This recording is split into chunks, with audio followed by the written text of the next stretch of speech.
Embonpoint, obésité. Aujourd'hui, des millions de Canadiens traînent un surpoids. Ces kilos en trop représentent l'accumulation de tissus adipeux, qu'on appelle aussi graisse blanche. Or, voilà qu'une découverte inattendue lève le voile sur un autre type de graisse. Une graisse qui pourrait aider à combattre l'obésité. On y rêve depuis longtemps. La pilule miracle, celle qui ferait maigrir sans effort. Puisque son arrivée n'est pas pour demain, il nous est conseillé de bouger plus et de manger mieux. Mais attention, les médecins pourraient nous surprendre en nous faisant cette curieuse recommandation. Réduisez votre chauffage pour brûler un peu de gras. Printemps 2009. Une nouvelle étonnante secoue le monde de l'obésité. Des chercheurs découvrent la présence d'une graisse exceptionnelle chez l'adulte. Cette graisse, c'est la graisse brune, un tissu adipeux spécialisé dans la production de chaleur. On sait depuis longtemps que le jeune bébé en stocke au niveau de son dos. La chaleur qu'elle produit le protège du froid. Toutefois, on croyait que cette graisse s'atrophiait et disparaissait après l'âge d'1 an. Pourtant, certains adultes semblent la conserver. L'intérêt de cette découverte, c'est que la graisse brune utilise les calories comme source de combustion. Autrement dit, c'est une graisse qui brûle de la graisse. Il y a des chercheurs qui disent qu'avec 50 grammes de graisse brune, on peut dépenser 500 kilocalories par jour. Mais ça doit être vérifié, ça doit être démontré. Denis Richard, un spécialiste de l'obésité, est convaincu qu'il faut approfondir cette découverte. Il voit là un potentiel immense. Ça voudrait dire, si la graisse brune était activée chez une personne pendant 24 heures, donc on pourrait dépenser en plus 500 kilocalories par jour. Donc c'est le 5e de ce qu'on ingère généralement. Donc c'est beaucoup.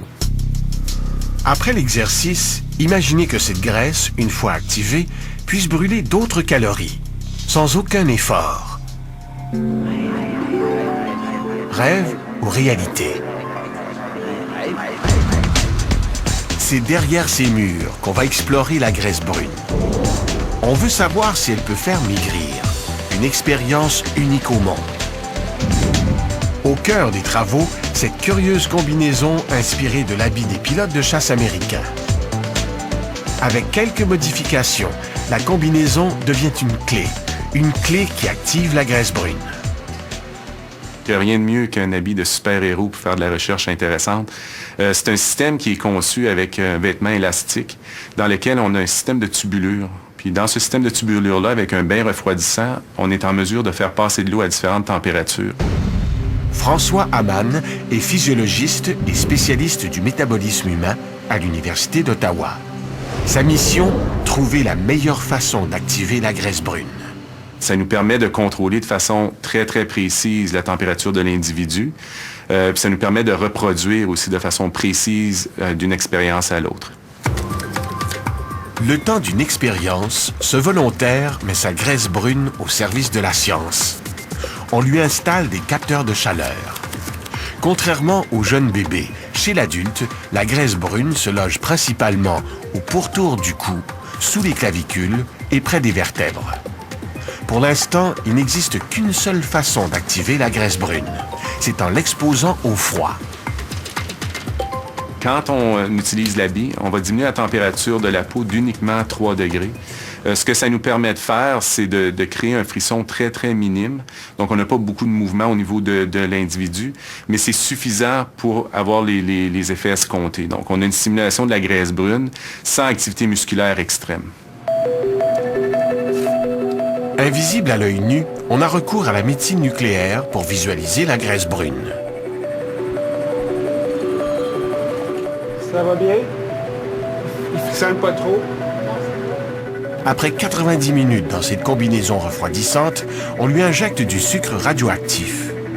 La graisse va capter le sucre radioactif et l'utiliser pour le transformer. 4, 3, 2, 1... Toutes les 5 secondes, les infirmières effectuent un prélèvement sanguin. Ils vont permettre d'établir la quantité de sucre, de graisse et d'énergie utilisée. Ce phénomène génère de la chaleur. Et grâce aux capteurs placés sous la combinaison, les moindres variations de température sont enregistrées.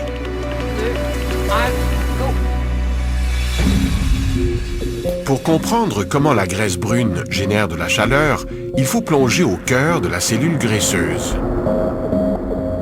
Celle-ci renferme plusieurs gouttelettes de gras, ainsi qu'une armée de mitochondries, les petits moteurs de la cellule.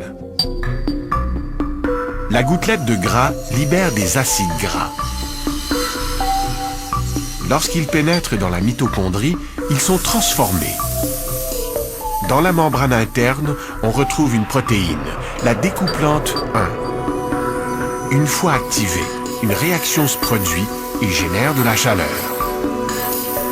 La gouttelette, vidée de ses acides gras, refait le plein à partir du sucre et des gras qui circulent dans le sang.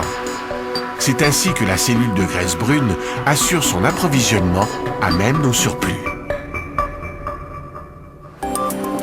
Évidemment, le surplus de gras qui circule dans le sang n'est pas sans risque pour la santé. Il peut également mener au diabète de type 2. Lutter contre l'obésité, c'est lutter aussi contre le diabète. C'est pourquoi la recherche sur la graisse brune intéresse différents spécialistes. Ce qu'on pense qui cause le diabète de type 2, c'est un surplus de gras, non seulement dans la graisse blanche, mais aussi dans tous les tissus du corps, incluant les muscles, le foie, etc. André Carpentier est endocrinologue au Centre hospitalier universitaire de Sherbrooke. Il souhaiterait bien disposer d'une nouvelle arme pour lutter contre le diabète. La graisse brune, étant capable de brûler beaucoup d'énergie puis beaucoup de graisse, puis produire de la chaleur comme ça, c'est une façon relativement efficace de brûler de l'énergie. Puis peut-être si on est capable de la contrôler puis de l'activer, bien à ce moment-là, on est capable d'aider le corps à se débarrasser d'un surplus d'énergie. Puis donc, ce qui pourrait aider les diabétiques. Comment l'existence de cette graisse a-t-elle pu échapper à la vigilance des chercheurs aussi longtemps? Pourtant, des milliers de clichés sont produits quotidiennement par les scanners, notamment pour établir certains diagnostics de cancer. La graisse brune était là, bien visible sur les clichés. Seulement, on la confondait avec certaines tumeurs.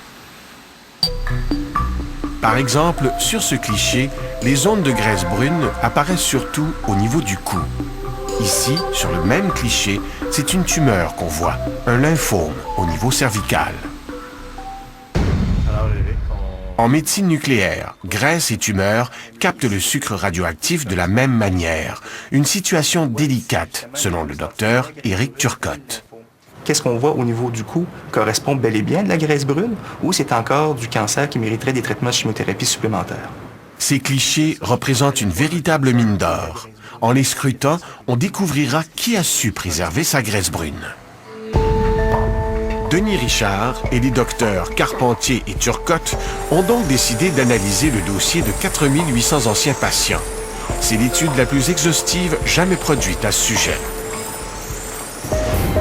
Premier constat, cette graisse brune, les obèses en emmagasinent très peu.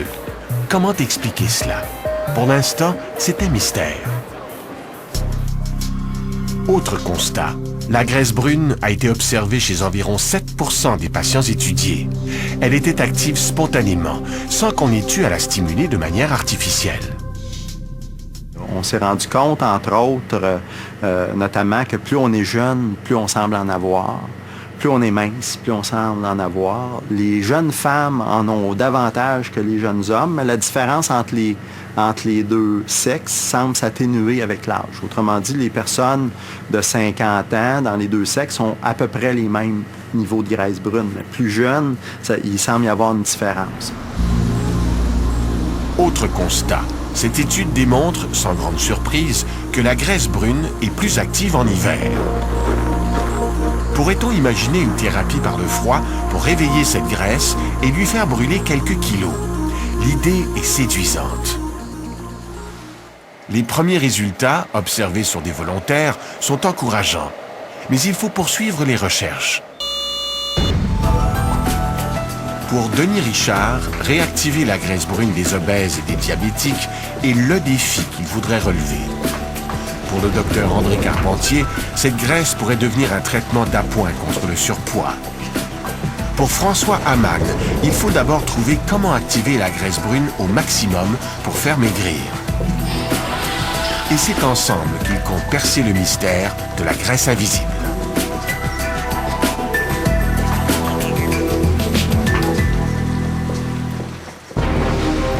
Au retour, Luc